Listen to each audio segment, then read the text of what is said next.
Thanks so much for joining us for the Chamber Economic Forum. I'm Fred Martino, and thanks to our partners at the Greater Las Cruces Chamber of Commerce. We also want to say a big thank you to our professors from New Mexico State University. Joining us, as usual, Dr. Jim Peach and Dr. Chris Erickson. Gentlemen, it's good to have you here. Thank you. We're going to start with a look at the national picture, and Dr. Peach. Thanks, Fred, and thanks to KRWG and the Chamber for putting this on as usual. If I had to give the U.S. economy a grade right now, I'd give it a C-. There have been a lot of good things going on, and that's been offset by poor performance in a lot of areas. We've had only 2 negative quarters of GDP, real GDP growth in the last 23, and that's a very positive sign. Non-farm payroll employment has increased for 55 consecutive months, and you have to go back to the 1990s before you would see anything like that. The unemployment rate in April was 5.4%, just about half of what it was at the peak in February 2010. Auto and light truck sales hit 16.4 million last year and look like they'll do about that this year. That's the most since 2007. U.S. oil production is at near an all-time high, and there is no inflation. All of that's very good news. We're in the 6th year of a recovery. But if you look at it a little bit more closely, real GDP is only 8.8% higher in the first quarter of 2015 than it was in its previous peak, the first quarter of 2008. Population in the meantime has grown 6.6%. So we've had in those 6 years about 2% growth in per person GDP. And that's way below our 100-year average prior to the Great Recession of 2.1% a year. It took 6 years to do that.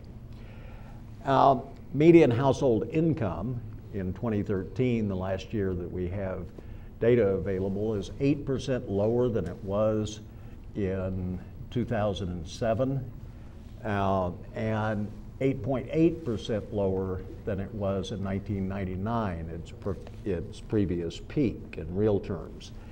By almost any measure, this has been the slowest recovery of any recession since the end of World War II. If I look at some details here, going back to real GDP, in the first quarter, real GDP increased at an annual rate of 0.2%.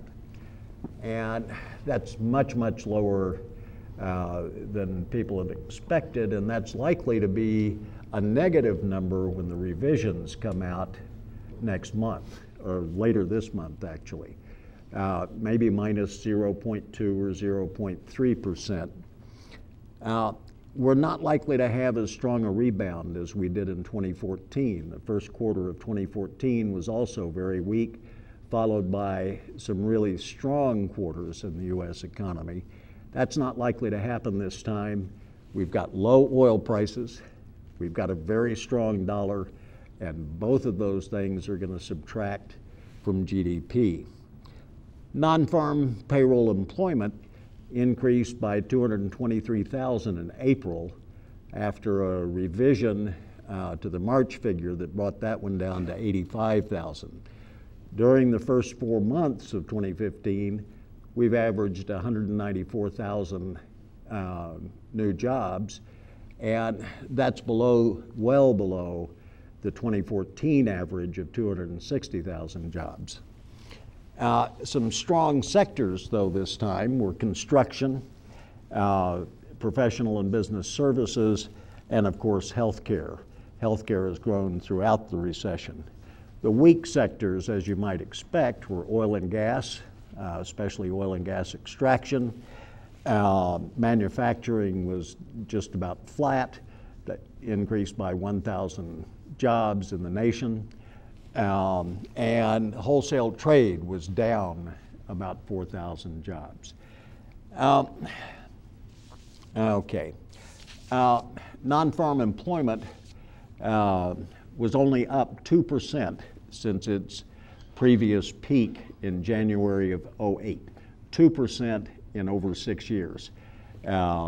It's, you know, pretty miserable 7 years, pretty miserable experience. We still have 8.6 million people unemployed and another 6.5 million people who are working part-time for economic reasons, that they can't get a full-time job. That's about 15 million people in the category that you would call underemployed. If you add discouraged workers to that, we've still got a long way to go.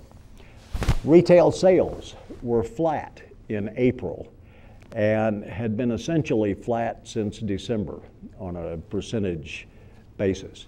In April, it was at 0.0%.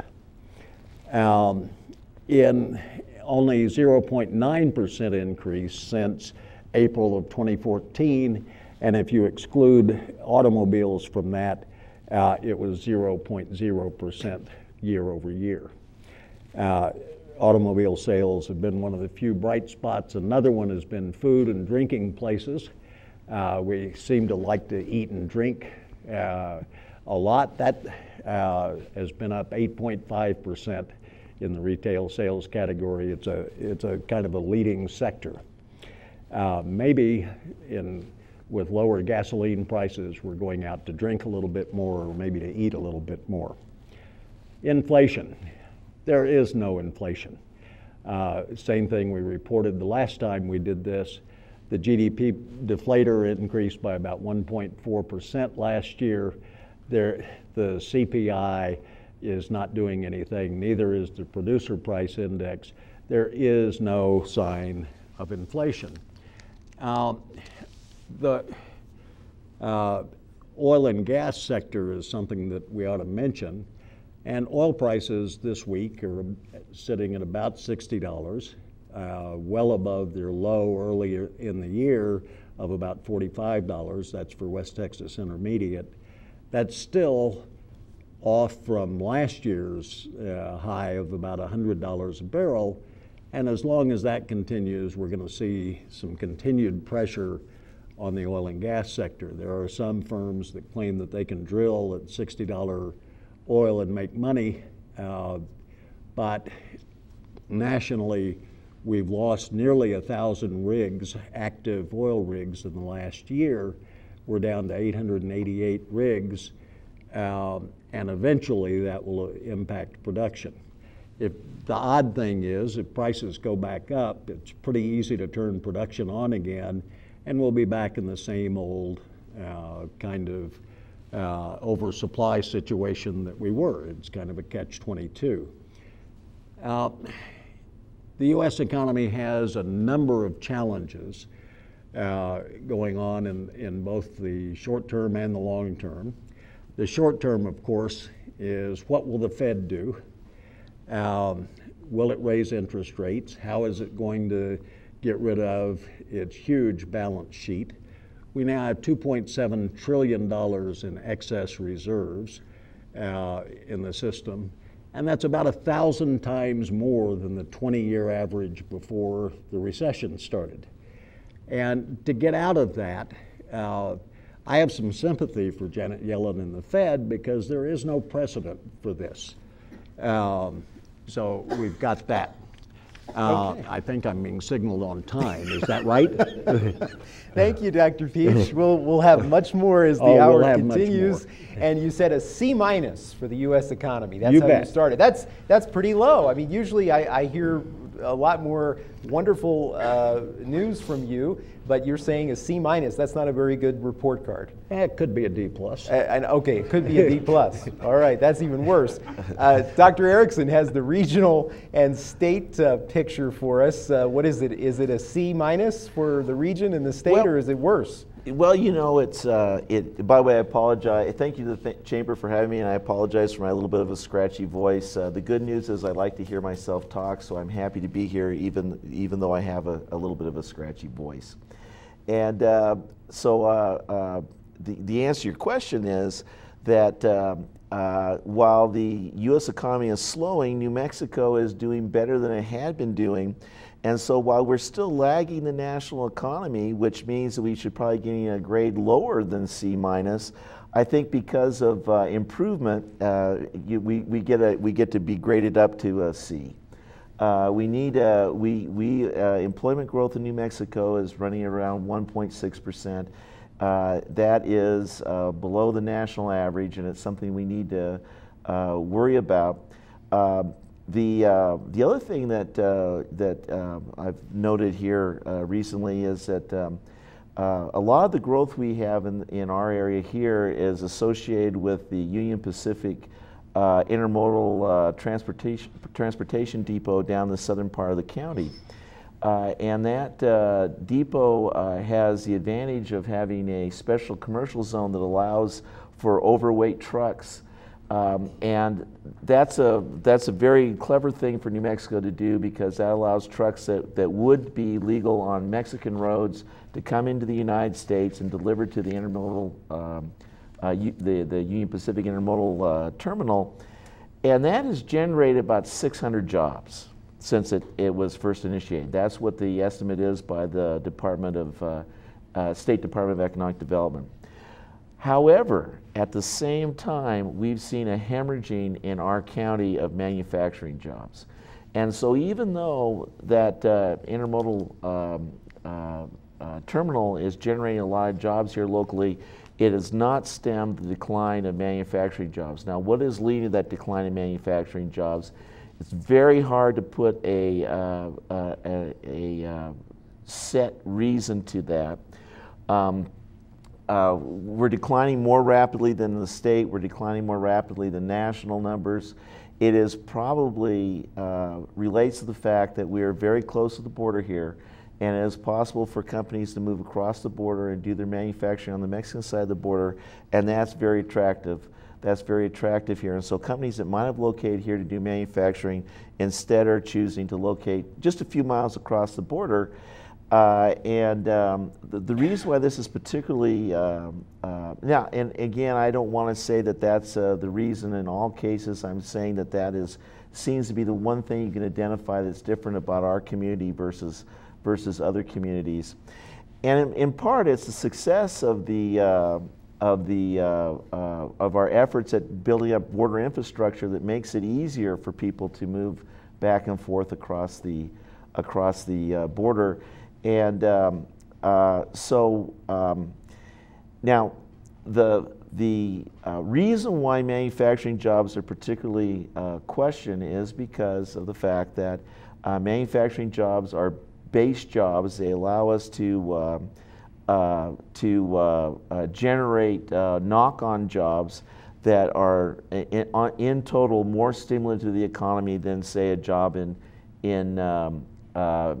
retailing or a job in restaurant work. And so for that reason, we need to be concerned about that. I'm not sure exactly what the solution is to turn the trend around. If you look at Las Cruces overall, we are currently in what I would call a recession. We are not growing positively. The reason for that is probably, I already mentioned we had a decline in manufacturing, but it's also being driven by a decline in government employment, or at least a flattening out of government employment. And in particular, this area is heavily dependent on white sands.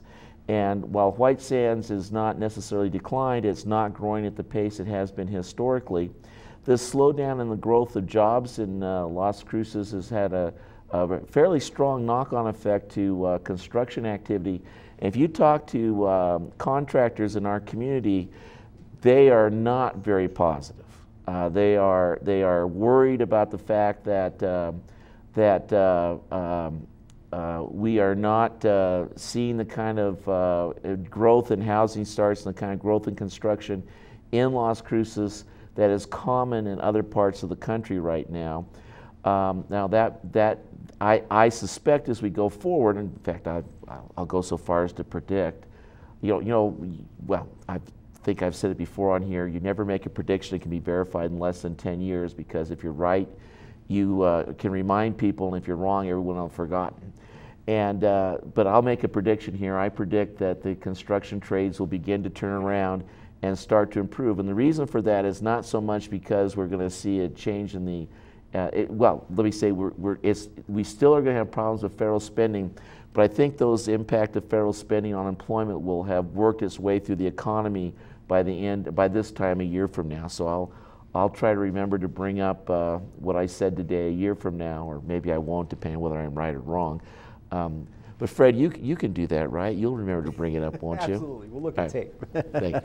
All right. Thank you. Very interesting stuff, and we're going to continue with those topics and much more as our hour continues. And this is where our audience gets involved. We welcome members of our audience to come to the microphone, and we would ask you to say your first name and the city where you live, and then you can ask your question. And your question can be for either both of our economists or for one of them. It's up to you.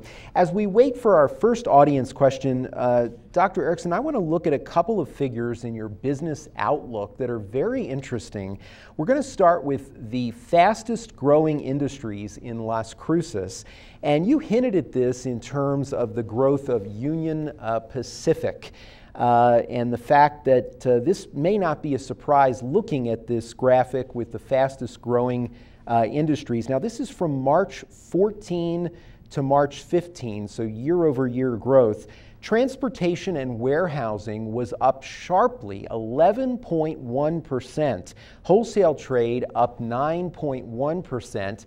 And this one may be a surprise. Retail trade up 5.3%. Those are the fastest growing industries. What's your reaction to this, particularly that last number? Dr. Peach mentioned that nationally, recently, retail has been pretty flat. Yeah, and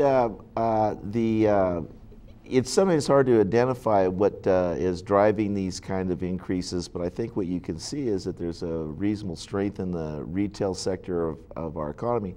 Among other things is the fact that we're becoming more and more of a regional center for places in southern New Mexico. People come into the community to go shopping, and so people from Silver City or from other parts of southern New Mexico will come in here for shopping, versus what used to be the trend of going to El Paso.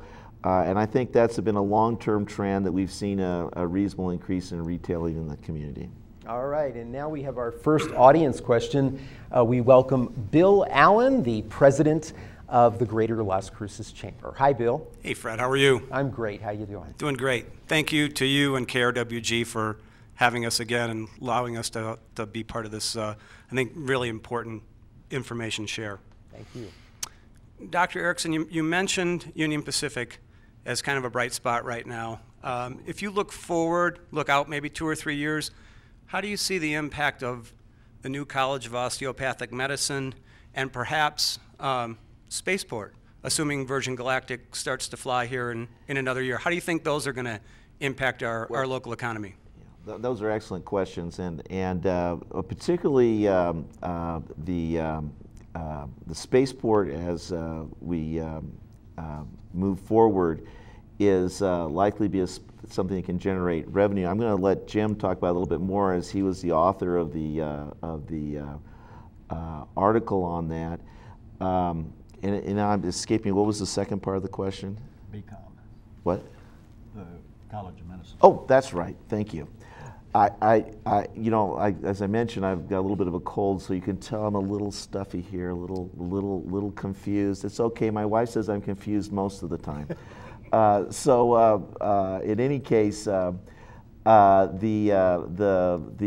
new medical school is a tremendous new asset for our community.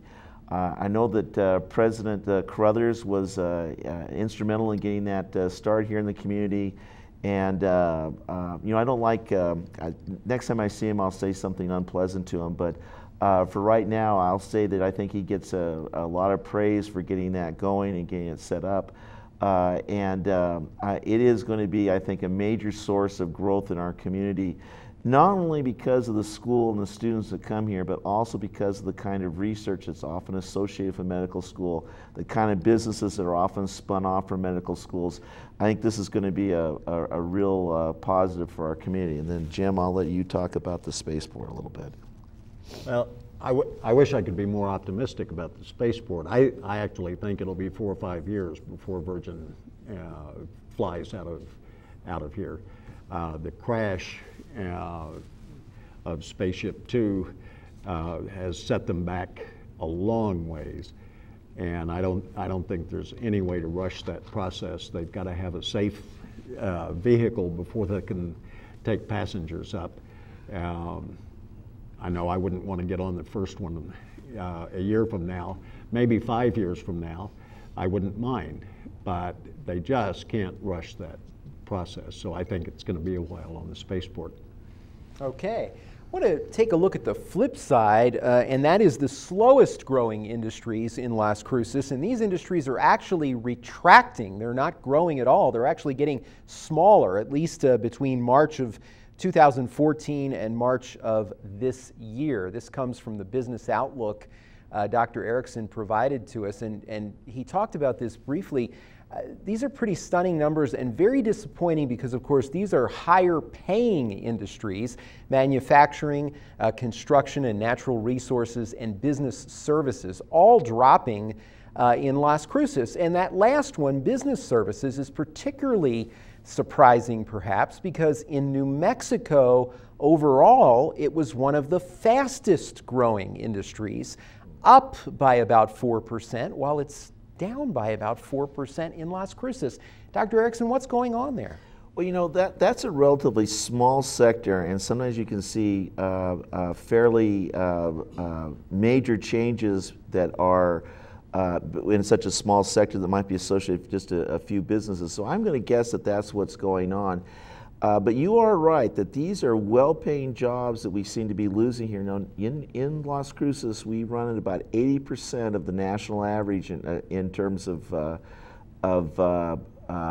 per capita income, and actually that's a statewide figure. We run at 80%. And the fact that we're losing a lot of jobs that are on the high-paying end is very troublesome. We need to focus on bringing those jobs in, but the way we do that is by having a strong workforce, by having employees who are well-trained and who are able to take those well-paying jobs and provide value to their employers. And of course, the solution to that is K-12 education, and we really need to focus on K-12 education in our community. Okay, as we wait for another audience member to ask a question, and we actually have that audience member now, Ben Woods. Ben, how you doing? Fine, Fred. You know, we're all aware of some of the challenges to publicly funded employers here in the community. The three largest employers being White Sands Missile Range, Las Cruces Public Schools, and New Mexico State University. We're looking at potentially a $7 million budget cut at New Mexico State, a similar number in Las Cruces Public Schools. Recently on a trip to Washington, all we heard from DOD was talks of sequestration and a potential drawdown of federal dollars. So my question is, how big an impact is that potentially going to have in the next 12 to 24 months here in Las Cruces? Is it, we don't want to make it bigger than it is, but I'm curious what kind of implication you think that'll have on our local and regional economy. And second, what do we need to do about it? Okay, Dr. Peach, why don't we start with you on that? This is a daunting problem because New Mexico as a whole relies more heavily on public jobs, and this area in particular, as Ben Woods mentioned, are top employers, and they're cutting back. New Mexico as a whole relies pretty heavily on federal public expenditures, not direct jobs. A lot of those expenditures, say at the national labs or even White Sands, go through private contractors, and the employment is picked up in the private sector. But those are not growth industries these days. Not federal government expenditures, not state government expenditures. There was an article in the paper the other day that statewide public school enrollment was down compared to the previous year. These are not growth industries. If you want to imagine the extreme case, imagine shutting down one of those employers in this area and what the impact of that would be on the community. and it would be devastating. Without those three major employers, we'd be about the size of Deming or maybe even Hatch. We have a long-run issue there. What to do about it is, both at the state level and at the federal level, we need to get over the idea that the most important issue in the world is a budget deficit. We have plenty of things that we need to do in this country, especially infrastructure projects, education, infrastructure. We've got 70,000 bridges in this country that are deemed unsafe by the American Society of Civil Engineers. We ought to be fixing all of that. The railroad crash, airports, all of it needs a lot of expenditure. There are simple ways to do that. And of course, this has been in the spotlight because of the Amtrak situation. This is going to be exacerbated, this issue of not spending on infrastructure in the state of New Mexico, because there's no deal on capital projects this year. Governor Martino is announcing last week that with no agreement on some issues, there'd be no special session to vote on capital projects. How damaging is that in your view, Dr. Peach? And then Dr. Erickson, I'd like you to talk about that too, because certainly this is something that folks depend on every year. On the capital expenditures, that'll hurt us right here at New Mexico State University. We had some money in that bill that was not passed. It'll hurt the public schools, and it'll hurt the local economy.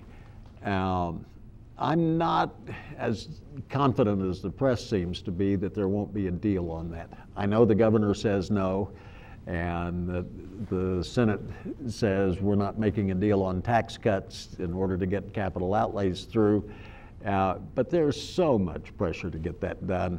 I somehow think we'll find a way to make a deal on that one. There's that optimism again. Of course. All right, Dr. Erickson. Yeah, well, I'll leave the political analysis to others as whether we'll have a special session or not. But I will say that the capital outlays, the construction funded by that, is among the best ways to put people back to work. It's among the best ways to employ people who may not necessarily have college degrees. People working in construction often are high school graduates or less less well-educated who benefit tremendously from these jobs. Well, these are the kind of jobs that can be filled by people here in Las Cruces who might not have access to other kinds of jobs. So for that reason, I think it's really important that we get this this funding, this capital outlay problem resolved. Now, I said I wasn't going to talk about politics, but I'll talk a little bit about politics. I have some sympathy for the change in the priorities within the capital outlay budget that the Republican members of the House and Senate, State House and Senate, were arguing for. I have some sympathy for those changes in priorities. But from an economic point of view, failure to get the capital outlay budget passed will have a much larger economic impact than will the fact that there has not been a reprioritization of outlays. We also have to remember that in our state we have a relatively unique process whereby we give funding, we allow funding to be allocated directly by state legislators. And this has resulted in a number of times of projects being put forward, being authorized, being funded, but because the legislator did not have control of enough funds, and this is crazy, you're going to say, this can't be true, is it? But because that legislator did not have enough funds to, in the budget to complete the project has not been begun, and so there's a large amount of authorized spending in our state that has not been undertaken. And when we have slow economic growth, when we're lagging the national economy, this kind of failure to authorize spending on needed resource, on needed infrastructure is just beyond me. I don't understand it. And I hope that, Jim is saying that there's pressure on the legislature to get this problem fixed. I hope that that pressure, if anything, increases to solve the problem. Okay, we have another question now. Yes, I'm Christine, and I appreciate the update on kind of the state economic status and the regional area, but it brought to mind what exactly do you think is our benefit or drawback from being part of the Borderplex region? How much is what the activity that's going on in El Paso and also in Juarez able to spill over into Las Cruces, and what opportunities do we have there to tap in? Excellent question. So are we capitalizing being in this Borderplex region? We talked about Union Pacific being a major driver, and we saw the numbers of sectors related to that are doing very well, but are we doing enough to capitalize on that? Jim. Well, one of the positive developments, of course, is for the first time we've got a group called the Borderplex Alliance that really does regard this as a regional development issue that includes Las Cruces, El Paso, and Juarez. And they are just getting their strategic plan together and just about to start. But it is the first time, I've been here a long time, first time I've ever seen a group that really genuinely thinks of development in regional terms rather than let's have El Paso fight Las Cruces or Las Cruces fight El Paso. So you see and this that's as a very very positive development, but it's going to take a while to do that. Okay, it's going to take some time. Dr. Erickson. Yeah, well, there's no question that the dominant feature of our local economy is the border, and we need to be able to exploit that. And I think Jim is right that the first step in that is having a regional development plan. It is true that that if you look at the way border development has occurred, you have the labor-intensive, job-creating type of activity on the southern part of the border, and you have the more well, first of all, there's a lot of warehousing on our side of the border, but then there's also the less intensive activities on our side of the border. But when I say our side of the border, very often the manufacturing that's associated with the maquila industries of course maquila is an old term now, but I still use it best because I'm an old guy. But the maquila industry in Mexico, those twin plants, going back to an even older term, that their partner firms in the United States typically are not on the border. Very often they're up in the Midwest, and that's where you're shipping parts from the Midwest down to Juarez and then you're shipping those parts back up. And so we had to come up with a strategy by which we can get those kind of jobs to locate here on the border, and that's tough to do unless you have a well-trained workforce. And I hate to hit this over and over again, but in fact, I think that is the main problem we have in our community, is that we are not adequately educating, particularly K-12, and of course K-12 feeds into college, but K-12 needs to be fixed. And with the cuts in the budget that were mentioned earlier, if anything, we're going the wrong direction on that. My wife is a public school teacher, and right now she's seeing her salary being cut next year because of mandatory layoffs. And I just don't see that as a way of fixing the problems that we have in our community that makes it hard to exploit the border. Dr. Erickson and then Dr. Peach, let me ask you about another challenge that is related to the Borderplex, also, however, related to the Sunport in Albuquerque. Some business leaders say it's very hard to attract businesses, particularly business headquarters, to El Paso and to Albuquerque because of a lack of direct flights, nonstop flights. Your thoughts on that? Yeah, that's a tough one to overcome because it's going to be very difficult to develop a system where we have more and better connections between El Paso or between Albuquerque and other locations. In some ways, it's a chicken and egg thing. If we had more businesses here, there'd be more direct flights. If there were more direct flights, there'd be more businesses. But we're not going to be able to overcome that issue very easily. And I think is there a place for incentives to try to get more nonstop flights? We've tried incentives, and it is very difficult to get those to work. They're very expensive, and of course, it's not just having the non-stop flights, but having people who are in those non-stop flights, traveling, and it can be very expensive to use those kind of incentives. Okay, Dr. Peach. Yeah, I don't have much to add to that. For years, we've known this. We've had, as Chris mentioned, various subsidized flights even out of the Las Cruces airport. And that's a hard thing. I don't know of any place where it really works. Okay, so one challenge that may not have a solution, at least not an easy solution, that's for sure. We should probably have one giant regional airport serving El Paso, Juarez, and Las Cruces, rather than 3 separate airports. Hi, Michael, Las Cruces. Of course, one of the big things in the news is the fast trade pact. If either of you could comment on, maybe because we're talking about our local region in Las Cruces, how the approval or lack thereof would affect us. Sure. I've taken a look at what I could. One of the difficulties with understanding the TPP, the Trans-Pacific Trade Pact that you're talking about, is that the negotiations are conducted in secret, and we have no idea what's in it.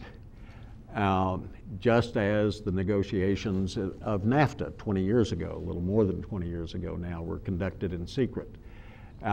I'm not opposed to more trade, not at all, but I think those things ought to be done in public. There were a number of things in NAFTA that we didn't successfully get that we should have. We didn't touch immigration, and we had a perfect opportunity to do that. We didn't really get any environmental agreement. We didn't even get a harmonization of data collection methods that would make the evaluation of it much easier. All of those negotiations are held in secret. I'll have to wait until we see what the treaty really looks like. So I agree with Jim that we don't really know what the treaty is going to be at the end, and I've heard some discussion of some of the provisions that I find troubling. And if those do turn out to be provisions that we actually see about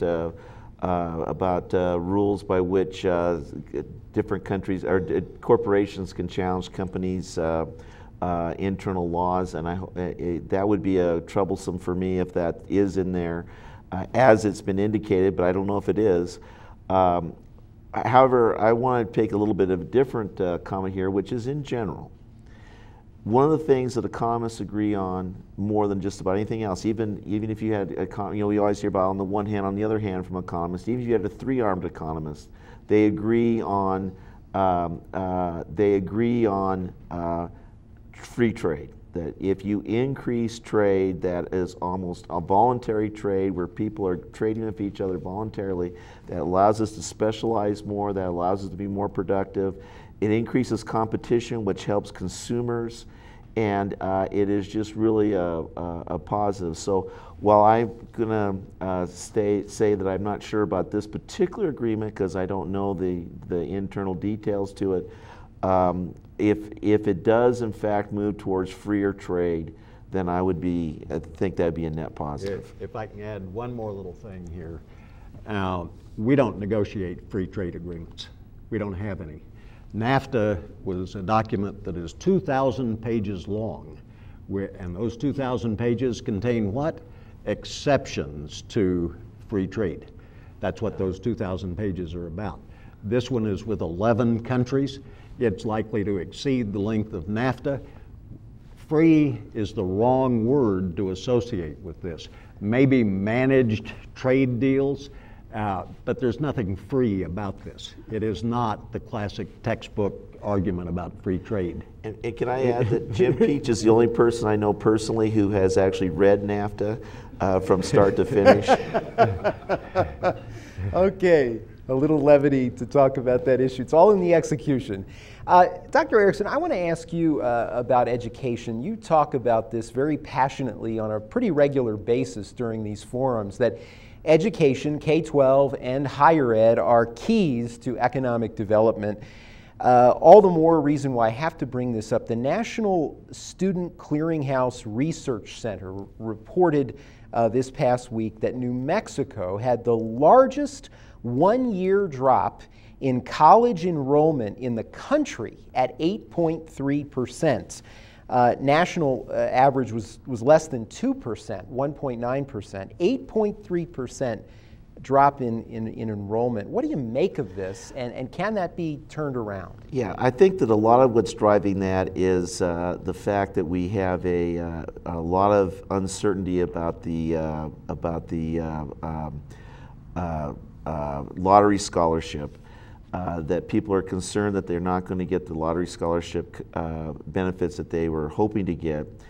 And kind of a little bit of a twist to that is the fact that the lottery scholarship puts pressure on people to go straight into college from high school. And if you are saying to yourself, well, I don't think I'm going to have the lottery scholarship anyway because it's not being fully funded, then that removes that incentive to go straight into high school. So I think we might have some people who are delaying that wouldn't have delayed before if they weren't concerned about the lottery scholarship, and that's what's probably driving that to a large extent.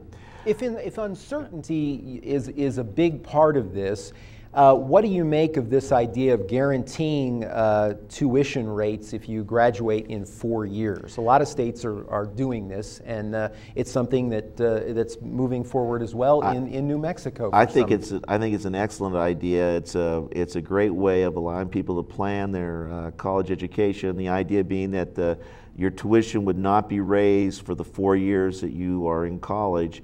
It also incentivized people, and my son is an example of this. He went to a school where they already have this in effect, and he had finished 4 years, and he still had a little bit to go, and he rushed very hard to get through that last semester because he knew his tuition, because he was paying a lot higher tuition in that 5th year, and it incentivized him to get done because he didn't want to pay that high tuition for another semester. And so because you have to be done in 4 years or very close to 4 years, it incentivizes people to get done.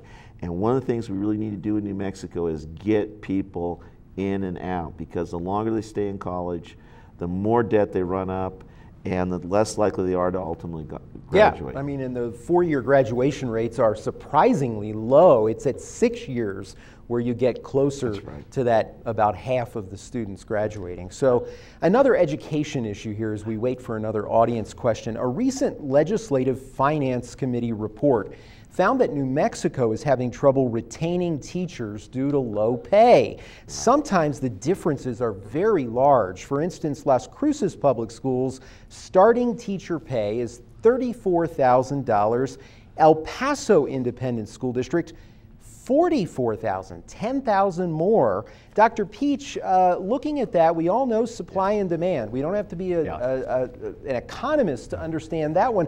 What do you make of these large differences that are developing, and what this does to attracting and retaining good teachers? We're in trouble, and part of that is, if you look back kind of historically at the state budget, this year's budget is about $6.2 billion, the one starting July 1.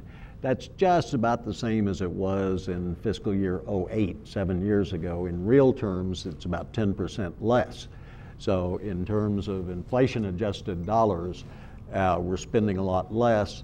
About half of the state budget goes towards K through 12 education, and about 15% of it goes to higher ed. We're in trouble on both counts. Real quickly, I have a different perspective than my colleague Chris Erickson on declining enrollment, and I'll do this kind of nationally, and it's income inequality. We are shifting the burden of higher education costs to the student and to the student family at the same time when we are concentrating income more and more. The top 5% of households in the United States gets 22% of total income. The top 20% gets 51% of total income. And if we've got inequality like that, and it's been worsening since the 1970s, this is not new, there'll be lots and lots of people who cannot send their kids to college. We've got to address that. That's a major national issue. Okay, and we have another question now. Troy Tudor from the Greater Las Cruces Chamber. Hi, Troy. Hi, professors. Since our last economic update forum, of course, we've had a gross receipts tax increase, and that's the second one. How is that impacting our ability to be competitive, say, with El Paso?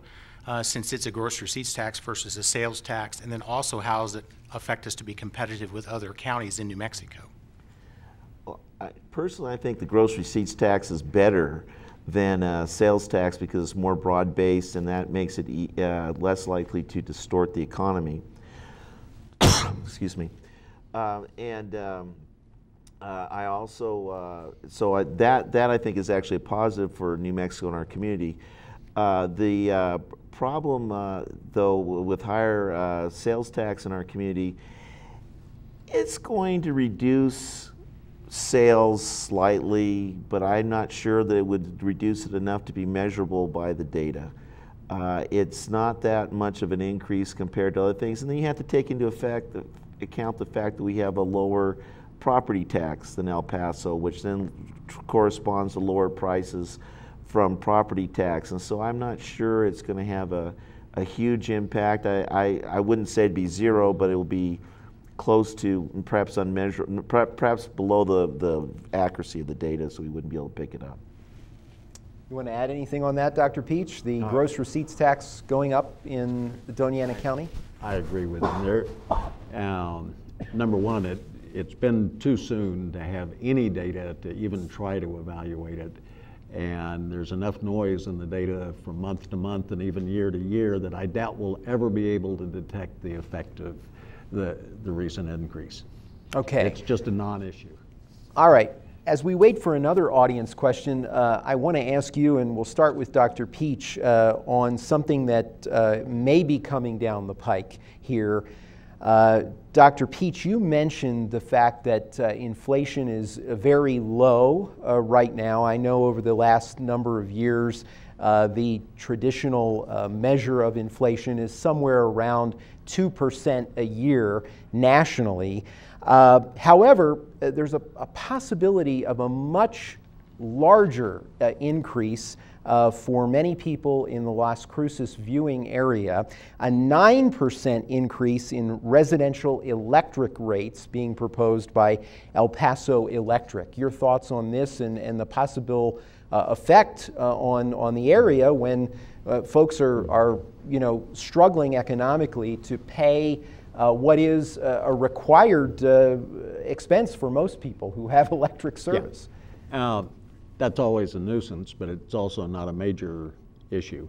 Electricity and energy totally is a much smaller percentage of household expenditures now than it was 30 or 40 years ago.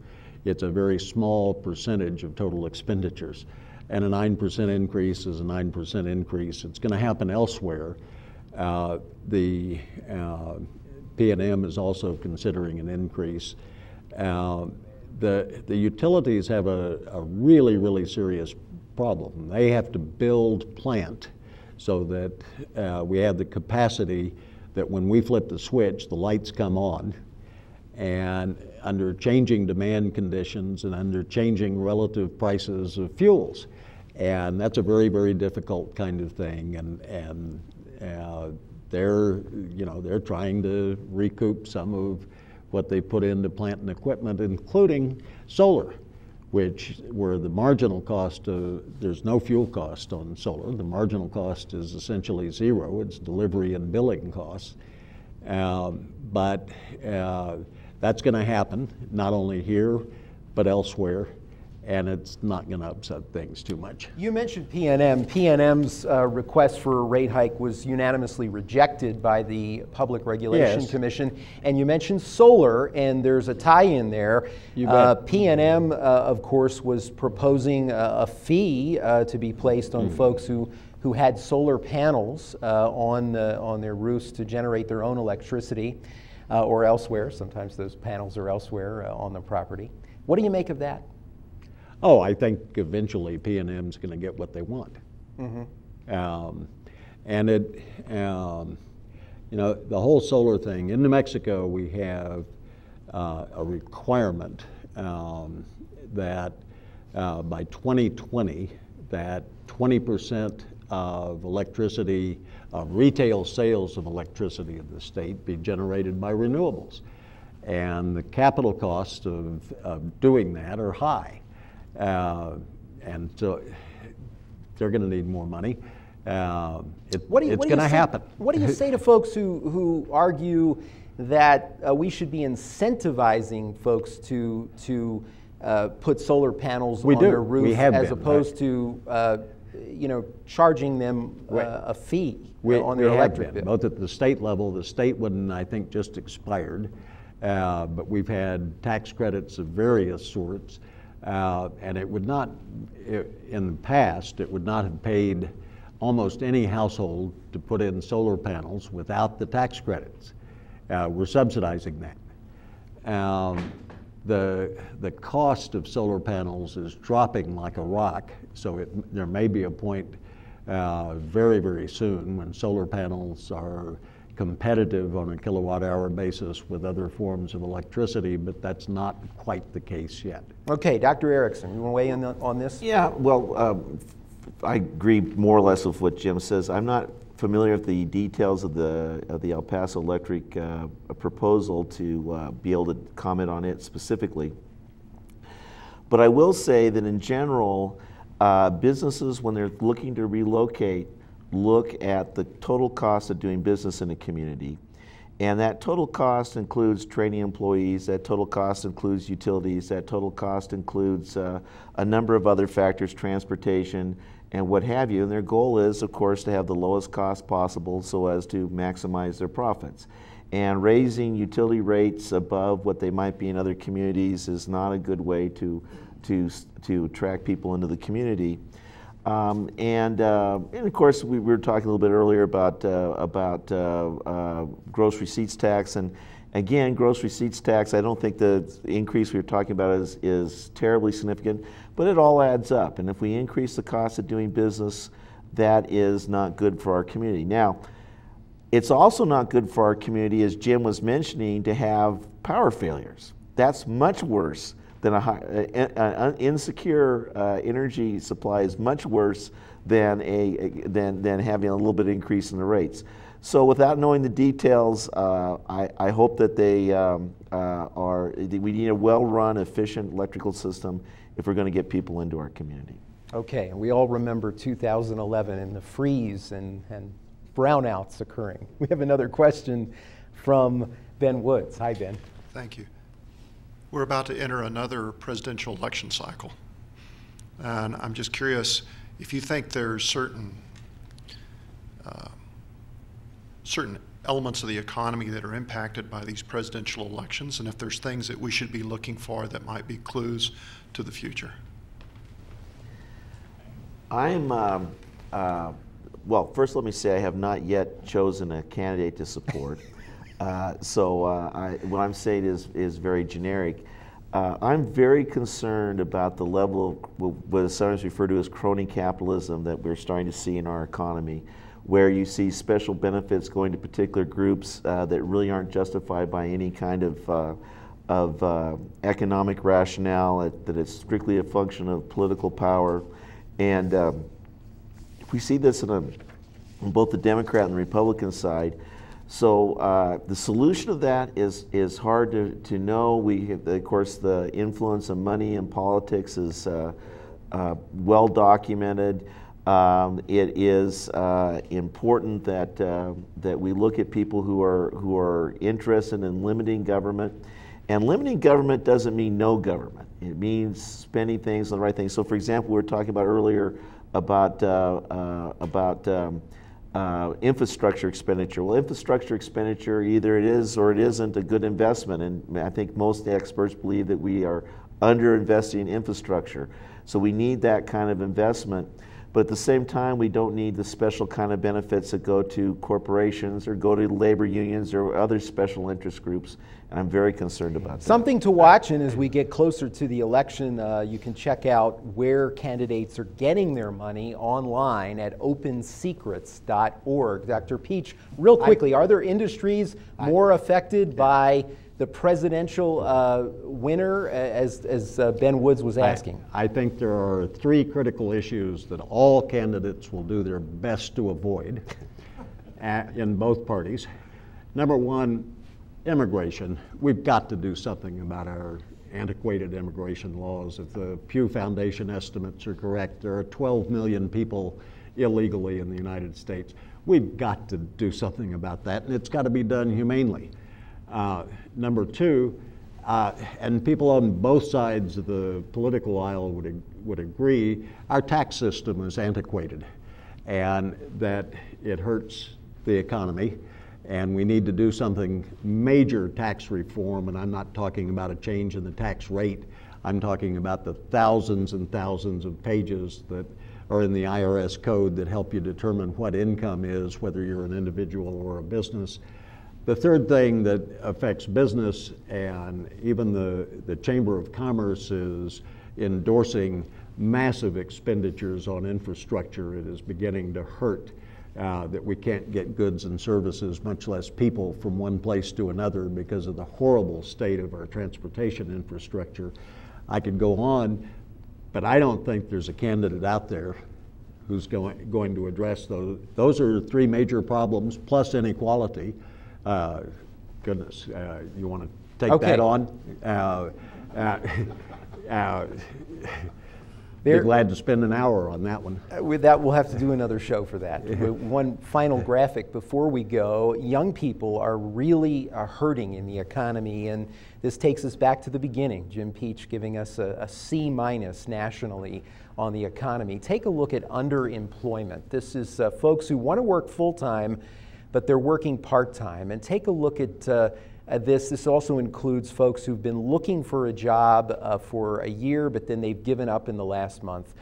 College graduates ages 21 to 24, the underemployment rate for them is nearly 15%. Before the recession, it was less than 10%. High school graduates ages 17 to 20. Their underemployment rate is 37%. Again, it was about 10 points lower before the recession. Some sobering numbers to look at as we think about the economy. And it's so important to understand this, and we appreciate all of you who donate to KRWG to make in-depth journalism possible. We also want to say a big thank you to Dr. Jim Peach and Dr. Chris Erickson of New Mexico State University and our partners at the Greater Las Cruces Chamber of Commerce. I'm Fred Martino. Have a great week.